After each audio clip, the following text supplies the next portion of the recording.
Comme je vous ai expliqué en introduction, on va voir maintenant la différence entre un site statique et un site dynamique. Le site statique est principalement codé en HTML et en CSS.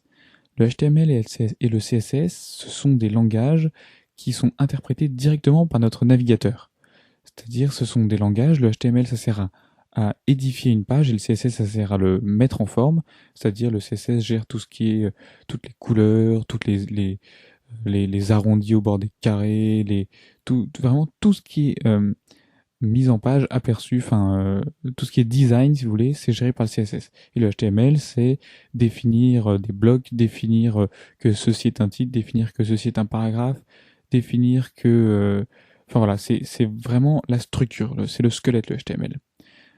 Quand on fait un site dynamique, on a besoin aussi de HTML et CSS pour créer notre page, la structure de notre page et son design, mais on utilise aussi d'autres langages, comme par exemple PHP, MySQL, Python, Ruby, etc., etc. Concrètement, un site statique, ce sera un site comme celui-ci, c'est-à-dire un site sur lequel rien ne se passe. Quand je dis rien ne se passe, c'est-à-dire que quel que soit l'utilisateur, on verra la même chose. Ici, vous voyez un morceau de texte avec un titre, un paragraphe et un lien. En bleu avec More Information en dessous, c'est un lien. Donc voilà, c'est vraiment un site tout simple sur lequel, quel que soit le visiteur qui arrive, rien ne changera. Ce sera toujours la même chose. Et si on veut modifier quelque chose, si on veut que quelque chose change sur ce site, on est obligé de plonger dans le code pour modifier donc une ligne de HTML ou de CSS. Un site dynamique, ce sera typiquement celui sur lequel vous êtes actuellement. C'est-à-dire un site qui change en fonction de l'utilisateur. Donc là, par exemple, vous pouvez voir que c'est moi qui suis connecté, que j'ai fait un certain nombre de leçons, que j'ai une notification à droite et que je peux gérer plusieurs choses. Ça, quelqu'un qui n'est pas logué, ou même vous ne verrez absolument pas la même chose.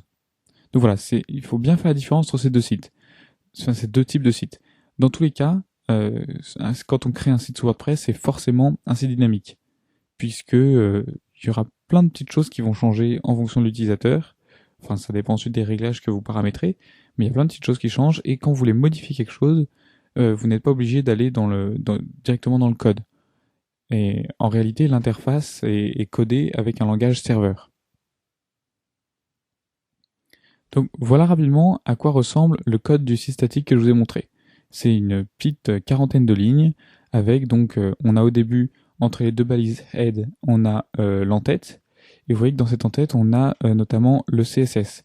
Entre la balise style et la fin de la balise style ici c'est tout le CSS donc la mise en page.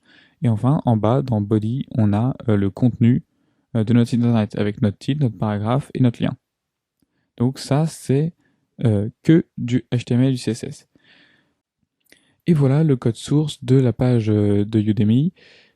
Ici, j'ai pris que le début de la page. Malheureusement, on ne voit pas qu'il y a un langage serveur qui est utilisé, puisque ici c'est que l'entête, parce que le fichier fait plus de 3000 lignes, donc ça aurait été délicat de tout copier-coller. Mais je peux vous assurer que dans la page, on utilise beaucoup de langage serveur.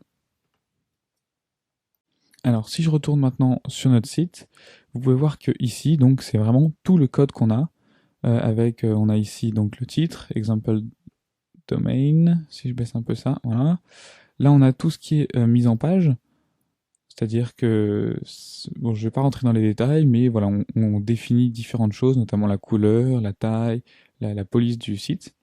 Ici donc on a notre titre, qui correspond à celui-ci. Et ici on a notre paragraphe avec ensuite notre lien. Notre paragraphe qui est ici, notre lien qui est ici. Si on retourne sur notre site Udemy, vous pouvez voir que le fichier ici, si je descends, il fait 3200 lignes, donc ça n'a rien à voir, et il utilise un langage serveur. Donc je ne vais pas rentrer dans les détails là non plus pour pas vous perdre, mais voilà, on utilise beaucoup de PHP notamment, mais c'est pas tout, on utilise bien d'autres langages.